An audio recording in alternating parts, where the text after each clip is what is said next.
Et à 6h43, votre invité Jean-Jacques John Persanda, PDG de Sphère, premier producteur européen d'emballage ménager et leader dans le domaine des bioplastiques. Comme quoi en France, on est capable d'être leader, n'est-ce pas, John Persanda? Bonjour, merci. Oui. Ça me fait plaisir parce que je mets à l'honneur votre travail, vos entreprises et en même temps cette idée d'interdire, que je trouve que nous soutenons tous, d'interdire les sacs plastiques non biodégradables à partir du 1er juillet. C'est-à-dire qu'à partir de vendredi, dans toutes les grandes surfaces de France, vous ne trouverez plus de sacs plastiques non biodégradables, c'est bien cela. On ne trouvera plus du tout de sacs plastiques légers, du tout, qu'ils soient biodégradables ou pas, à partir absolument. De sacs plastiques légers. C'est quoi un sac plastique léger? C'est un sac qui fait moins de 50 microns, c'est-à-dire un sac qui n'est pas réutilisable en réalité. Voilà. Donc ce sont ces sacs qui font partie, qui partent dans les rivières et dans la mer et qui finissent par faire ce continent que nous avons le Pacifique. Qui font des dégâts considérables parce que les poissons, ce sont des sacs qui se diluent plus ou moins, mais pas moins, que dans l'eau de mer et que les poissons avalent et qui étouffent les poissons. Je crois qu'on a 90% des poissons qui ont quelque chose de plastique dans leur estomac. Et que nous mangeons. Et que nous mangeons, évidemment. Donc, à partir du 1er janvier, en revanche, prochain, on ne trouvera plus ces sacs plastiques légers chez les commerçants, quels que soient les commerçants. Quels que soient les commerçants, mais ça, c'est pour les sacs fruits et légumes et assimilés, c'est-à-dire aussi bien les poissonniers que les fromagers, etc. Ceux-là seront biodégradables, biocompostables à la maison, domestiques, à 26 degrés. C'est-à-dire que un Français sur deux a maintenant un jardin, et sur les autres, ils peuvent aussi composter eux-mêmes. C'est-à-dire qu'à partir de ce moment-là, les sacs plastiques seront dégradés en 6 mois au lieu de 4 siècles. Oui, 6 mois au lieu de 4 siècles. Et oui. C'est-à-dire que les sacs plastiques que nous allons utiliser à partir du 1er juillet ou à partir du 1er janvier seront les sacs que vous fabriquez. Vous n'êtes pas les seuls à fabriquer. Absolument pas. Nous avons plusieurs sociétés confrères qui font ça aussi. Voilà. Vous employez combien de personnes en France? 750 en France et 1100 en Europe de l'Ouest. 750 en France et 1100 en Europe de l'Ouest. Vous êtes l'un des leaders européens. Nous sommes leaders européens des emballages ménagers, c'est-à-dire sacs poubelles, sacs congélation, films étirables, rouleaux d'aluminium. Leader dans le domaine européen et mondialement. Mondialement, on se retrouve au numéro 4 mondialement. 4 mondiales en France. Devant 3 Américains quand même. Le marché américain est énorme.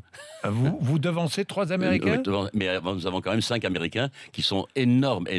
Mais il y a aussi des Américains de notre taille aux États-Unis. Donc, Et vous êtes nombreux? Il y a beaucoup d'entreprises en France qui fabriquent des sacs plastiques nous sommes deux gros, la société Barbier et nous-mêmes, et un certain nombre de petits aussi.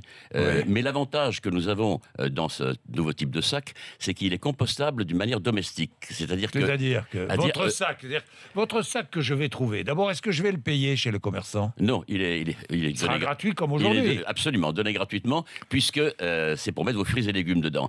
Mais étant compostable d'une manière domestique, c'est-à-dire à 26 degrés, il sera difficile pour des producteurs asiatiques d'envoyer un container qui mettra 1 mois ou 2 mois avant d'arriver sur les rayons, de ne pas commencer à se dégrader. Donc, nous avons quand même un avantage là, technologique. Le marché de proximité. Marché de proximité, absolument.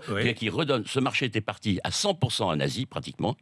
Donc, aujourd'hui, il revient à 100% en Europe et en France. Ça, c'est formidable. C'est absolument formidable. Alors, ces sacs, vous dites, ils seront biodégradables à 26 degrés. À partir de fécule de pommes de terre. Je vais chez mon primeur à partir du 1er janvier. J'achète mes fruits et légumes. Je rentre à la maison, ou chez mon épicier du coin. Je rentre à la maison. Bon, je mets mes produits dans le frigo. Et les sacs, j'en fais quoi? Alors, vous mettez vos épluchures dedans. Vous mettez ça dans votre jardin et vous avez un compost absolument fabuleux. Et dans un deuxième temps, vous aurez, la mairie de Paris commence en 2 arrondissements, je crois le 2e et le 12e arrondissement, à faire des centres de compostage aussi, ce qui fait que vous pouvez mettre ça dans vos sacs, vos épluchures dans votre sac, et vous aurez un compostage à ce moment-là industriel. Soit vous le faites chez vous, soit ce sera d'une manière municipale. Oui, non, mais c'est extraordinaire. Mais il n'y a pas de plastique dans ces sacs? C'est un sac plastique, mais à base de fécule de pommes de terre ou d'amidon de maïs ou d'amidon de blé. Vous transformez la pomme de terre, le blé, en sac plastique. Alors, on n'affamera pas le monde, parce que si tous les sacs étaient devenus biodégradables, ça représenterait 4% de la surface agricole française, alors que nous avons 10% en jachère. Donc là, nous n'avons rien à craindre. Nous n'avons absolument pas affamé le monde. Et vous avez des producteurs qui produisent des pommes de terre uniquement pour les sacs plastiques. Absolument. Nous avons 2 producteurs français, un qui s'appelle Roquette, l'autre qui s'appelle Ossimont, dans la Marne et dans le Nord, qui fabriquent des pommes de terre qui sont des pommes de terre immangeables parce qu'elles sont tellement farineuses et qui nous permettent de fabriquer nos sacs plastiques. C'est une variété spéciale. Une variété spéciale, oui. Très farineuse. Non, mais ça, c'est extraordinaire. John Persanda, vous nous apprenez plein de trucs ce matin. Et ces sacs, combien vont-ils coûter aux commerçants ? Que je pense aux commerçants aussi. Le commerçant, ça va lui coûter beaucoup plus cher quand même. Ça va lui coûter 3 à 4 fois plus cher. Mais il ne faut pas oublier une chose, c'est que quand vous mettez 2-3 kilos de pommes de terre, de tomates, etc., le sac, il pèsera 4 ou 5 grammes.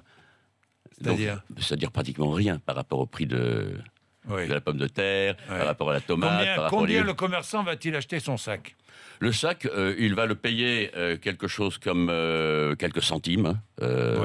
Quelques centimes. C'est-à-dire 3-4 centimes. 3-4 centimes le sac. Oui, ou 5 ou 6 centimes, ça dépend. Mais maximum 3-4 centimes. Maximum 3-4 centimes. Bien, merci d'être venu nous voir ce matin. Merci à vous aussi. Parce que j'ai appris plein de choses, mais c'est bien d'apprendre. Merci à vous.